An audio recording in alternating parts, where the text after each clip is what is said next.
Good morning! So today is day 2 here in Edinburgh. Looks promising. Ito na yung Royal Mile. Ta-da! St. Giles Cathedral. Here it is. The Edinburgh Castle. As you can see, walang modern buildings dito. This is one of the most haunted cemeteries here in Scotland.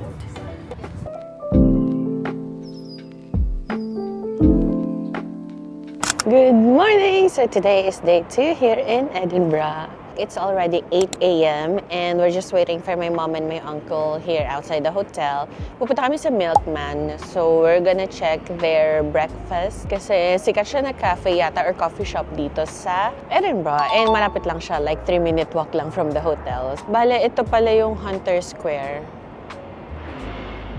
And ito yung kinain namin last night, Moe's Bakehouse. Sarap yan, in fairness. Looks promising. Yummy. Ito na yung Royal Mile. Ta-da! Malamig, babe? Yeah.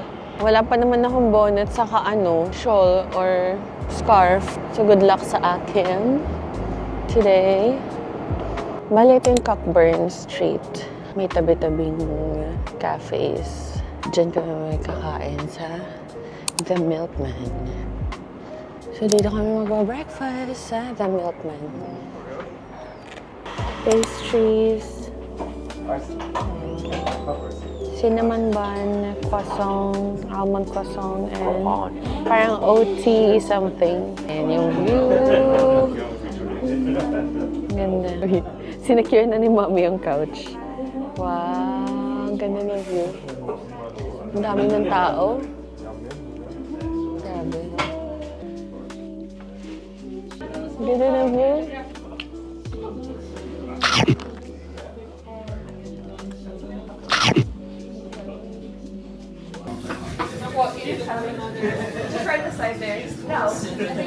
Old Town Whiskey, Dalmore. So honestly, hindi kami masyadong sarapan doon sa Milkman. Yung croissant, masarap siya. Masarap yung mga bread nila. Pero yung coffee, nag-expect kami na mas masarap siya. Hindi kami masyadong na-satisfy doon sa coffee. So andito na tayo sa Royal Mile ngayon.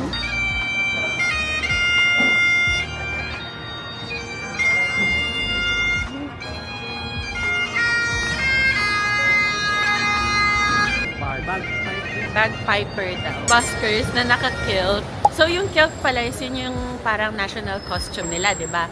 Yung pleats niya nasa likod, tapos yung fringes nasa right-hand side. Ganun yung pagsusuot ng kilt. So, pwede magsuot yung both men and women nung kilt. Pero dito, mostly men yung nagsusuot ng ganun. Kasi nga, yun yung national costume nila. So, bumalik para kami sa hotel para kumuha ng gloves kasi sobrang naninigas na yung kamay ko. Saka naglagay pa ako ng isa pang thermal sa loob. Tara!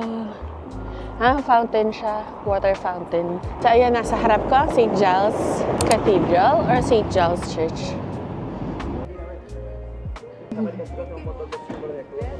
10 a.m. to 6 p.m. Advocates Close. Tapos ayun yung view ng Scott Monument. St. Giles Cathedral. So here's what's inside.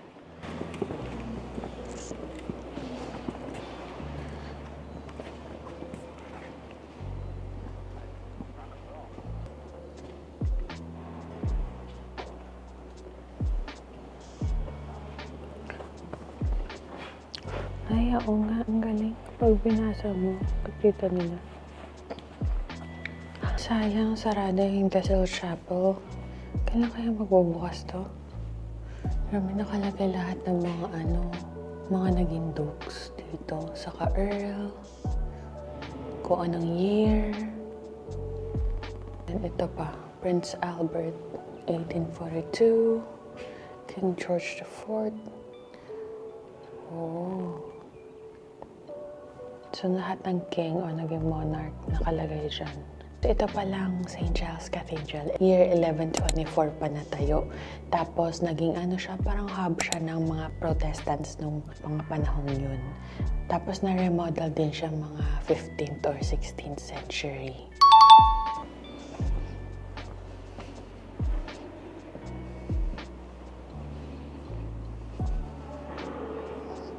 Crucifix na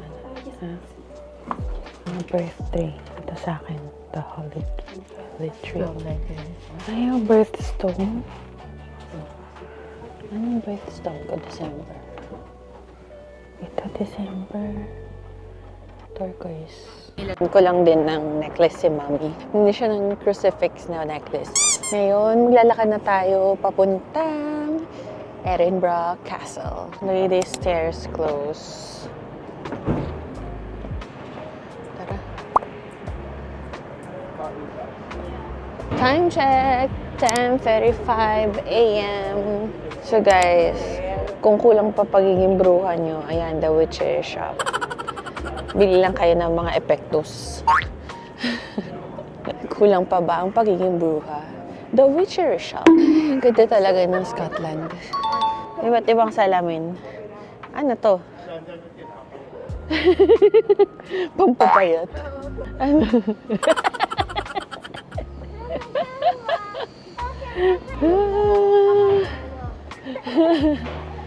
So cool.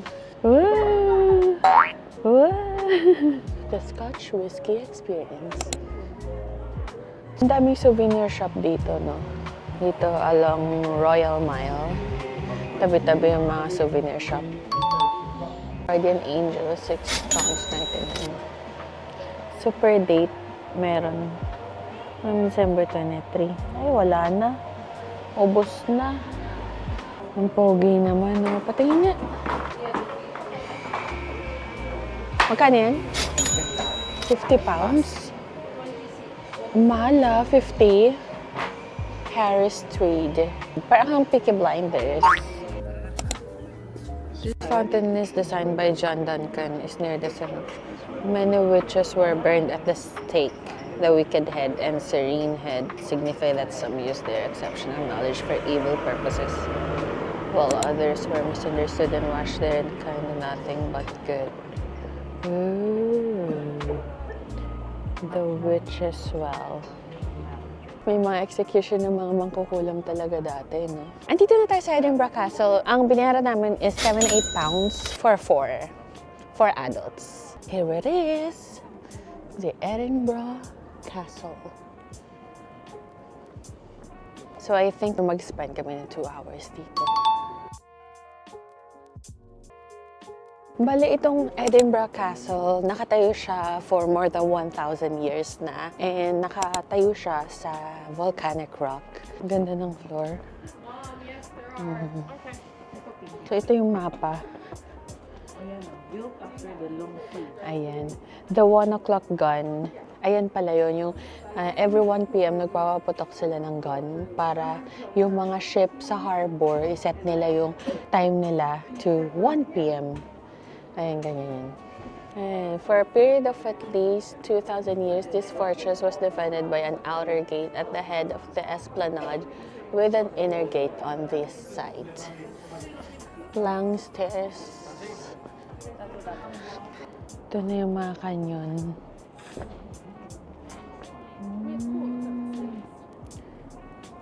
Yan pala parang mapa, no? Tapos pag makikita mo, ayan yun. Ito yung view ng Edinburgh. As you can see, walang modern buildings dito. As in, pinagbabawal magtayo ng modern buildings dito. Ay, kagabi doon kami nagpunta sa Calton Hill. Yun, yung para may pantheon doon. Ayan. Yan daw yung the greatest disappointment or disgrace nila kasi hindi na buo yung pantheon. Meron din silang cafe dito kung gusto nyo kumain. They call it Red Coat Cafe. Pasok tayo maya-maya, no? Na-enjoy pa natin yung lamig sa labas. 1 o'clock gun. Ayun na, pwede ka mag-insert na £1. Fired every day except Sundays at 1 o'clock. The first gun was fired in 1861 to provide an audible time signal for ships in the Port of Leith. And ang Port of Leith ay nandoon. Ayun, kung nakikita nyo man ang ship doon. 1 o'clock gun, ito yun. Yung fina-fire nila every 1 p.m. Except Sundays. 1 o'clock gun exhibition.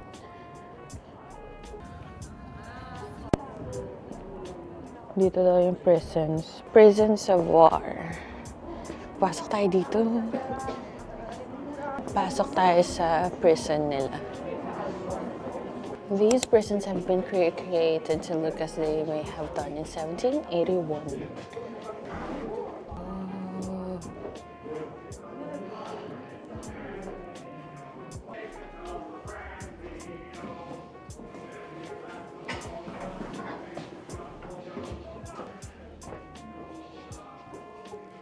So, ganyan sila dati, matulog sa prison. Nakahamok lang sila, no?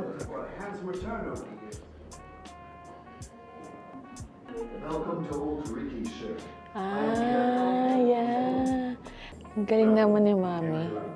So, sabi niya, kaya daw nakahamok kasi malamig ang sahig. Oo nga naman. Ayun, mahigaan naman sila kahit. Ha? May Domino's na pala nun.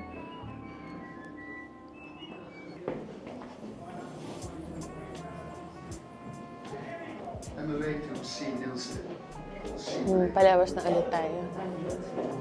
Prisoners graffiti. Prison doors. Ito daw yung mga prison doors before. Fireplace and bread oven.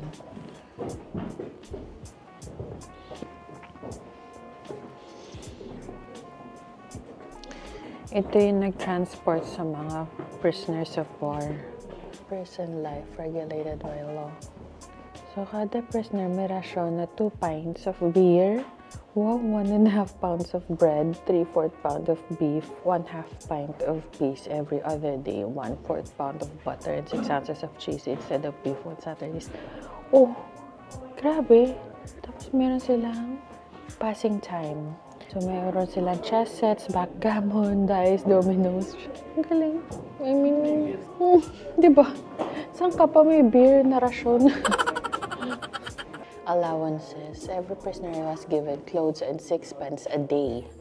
In addition, French prisoners received an extra penny a day and clothes from their own government. Naisip ko tuloy, since may allowances sila, may food pa sila, may damit pa sila, may games pa sila. Hindi mas okay pa yung life ng mga prisoners kaysa sa homeless. Diba? Ito, may iba pa. Military prison. A small Victorian prison built to house offending soldiers from the castle garrison and those of visiting regiments.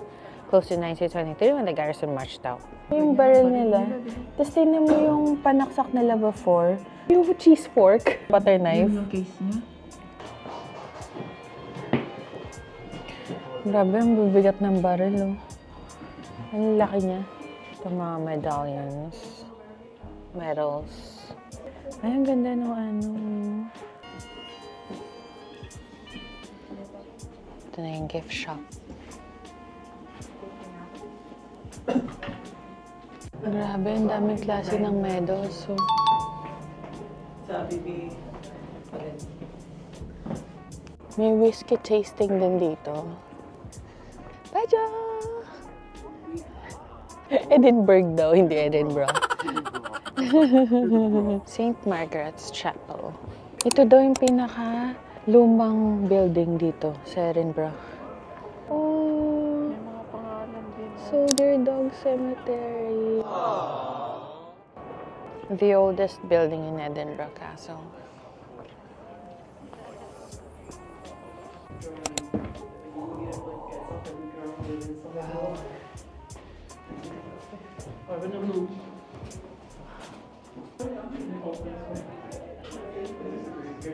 This is the Royal Palace, and then this one is the Scottish National War Memorial.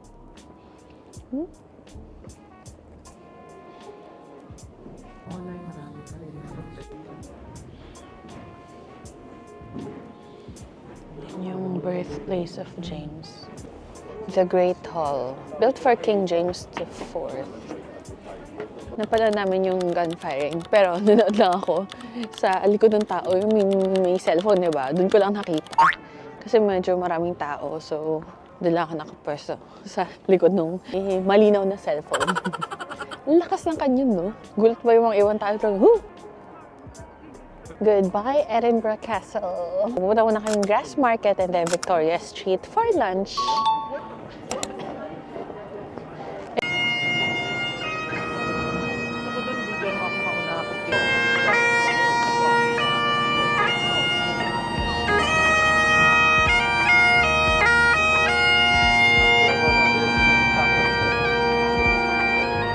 Grabe, ni isa talaga nila yung brick. At mas grabe, sina Mami nanonood talaga doon, ano.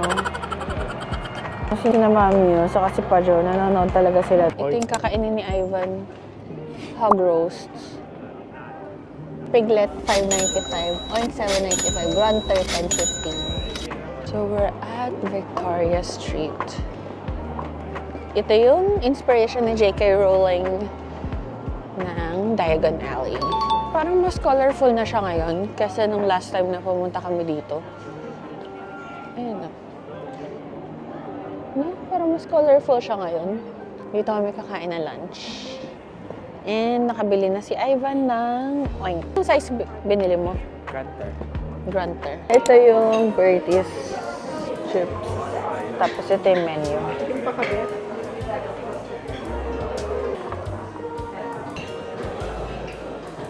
Ayan pala yung ano, hog roast. Ha? Yung bayat na lechon sa iba. Cute. Yung sa oink. Sarap. Onion rings. Then may fish and chips. May chips. May fish and chips.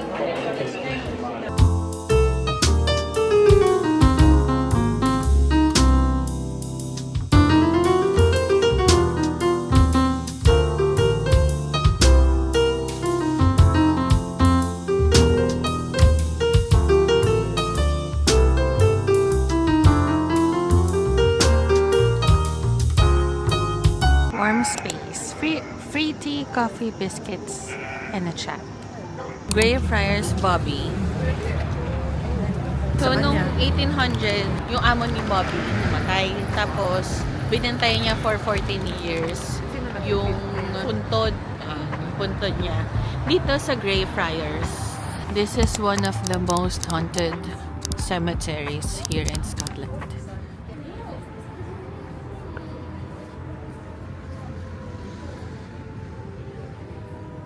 Ayan.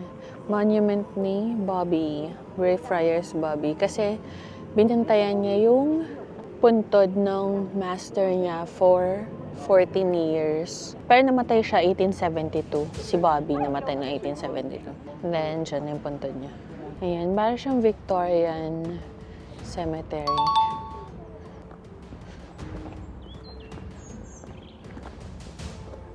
Nandito yung mga lapida na inspiration ni Sirius Black, Thomas Riddle, ng mga characters sa Harry Potter. Sabi somewhere here eh.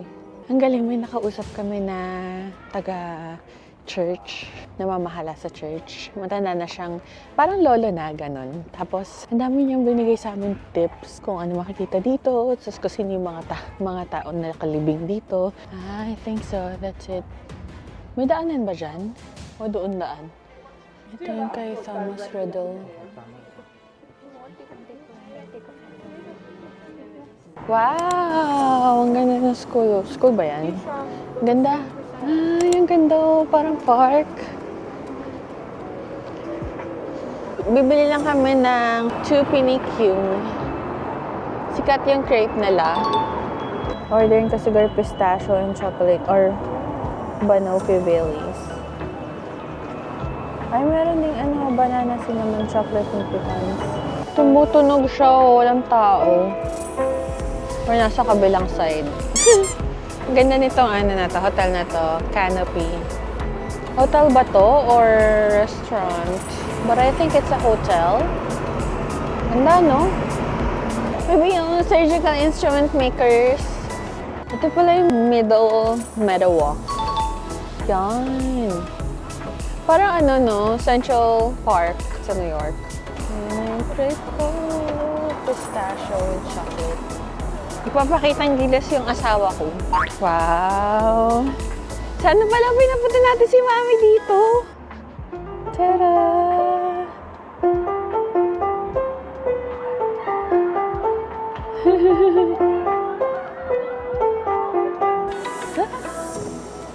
Tada! Oh, shucks. Tara, kain natin dito.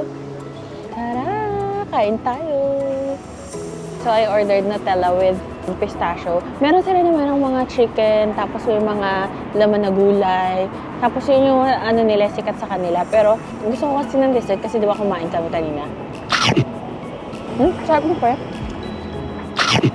May mga chocolate bits. Kasi nakita ko na yun parang chocolate na flat, na round. Yung parang bit. Dark chocolate nga. Tapos ang crunchy. May pistachio talaga siya.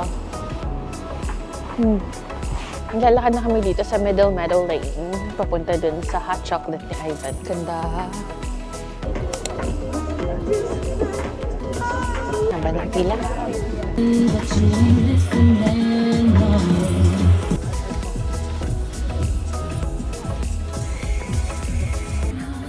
Ivan's hot chocolate. No, sarap. Ay, bibigyan na tayo sa marshmallow. Grabe. Ang ganda dito.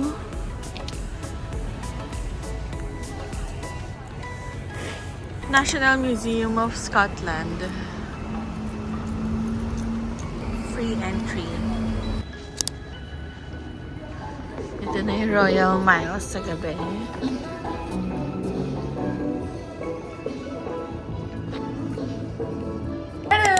Babalik kami ngayon to Romaroni City. Sina Mommy nagstay na sa kwarto kasi pagod na sila. Already 5 p.m. So, labas na muna tayo. Ang ganda. Ang ganda talaga dito sa Edinburgh.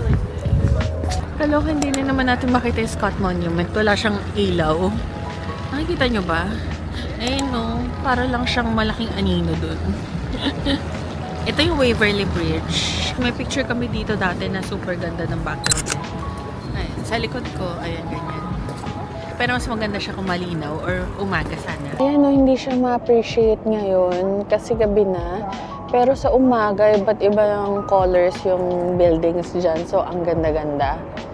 Tapos para talaga siyang fairy tale. Sana hindi natin makikita ngayon.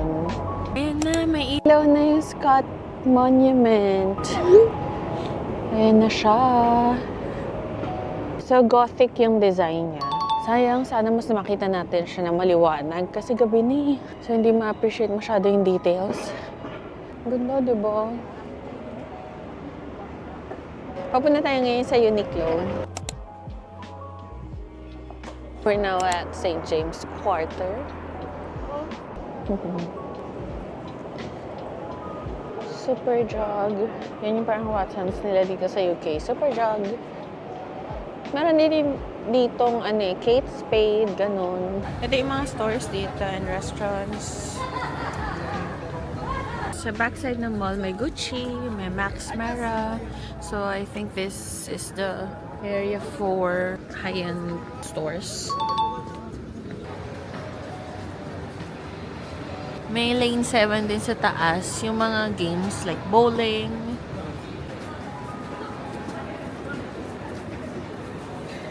Like this. 69 pounds. Ganyan siya. Itong gray. 69 pounds din. Si Ivan nakabili sa Zara ng brown na leather jacket.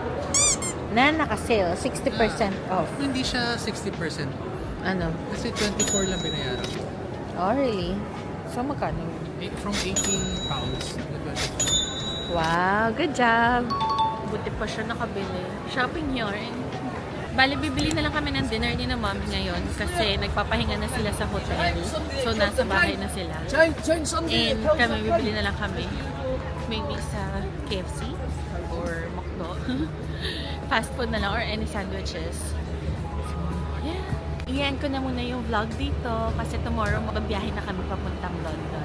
And I hope you enjoyed our Edinburgh trip as much as we did.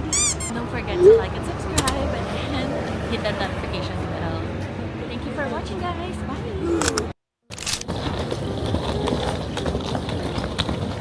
Good morning!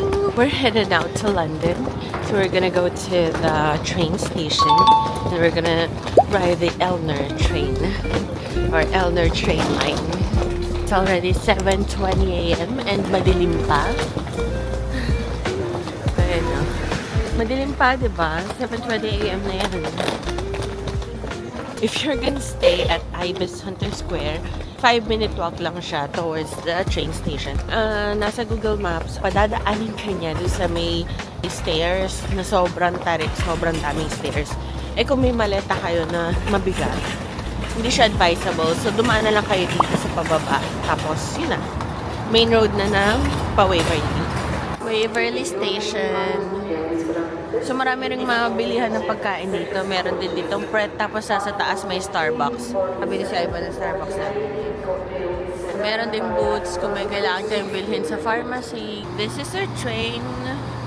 Time check, it's already 7:50 a.m. And yung biyahe namin is at 8 a.m. Papuntang London King's Cross. Sa Coach H kami. Reserve seating din siya kapag binook mo yung train or yung tickets online or through the app. The app that we always use is Trainline. Mom's video calling my brother. What do you want me to buy for you? Ito, ito pala yung tsura ng train. Sinesend ng dinner chicken. Sa ilalim ng lupa. Wow! Ang lapit ng rainbow sa amin, no?